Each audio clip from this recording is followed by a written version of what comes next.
кажется порою, что солдаты с кровавых не пришедшие полей не в землю нашу полегли когда-то, а превратились в белых журавлей. Они до сей поры с времен тех дальних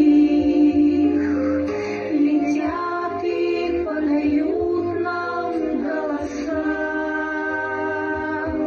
Не потому ли так часто и печально мы замолкаем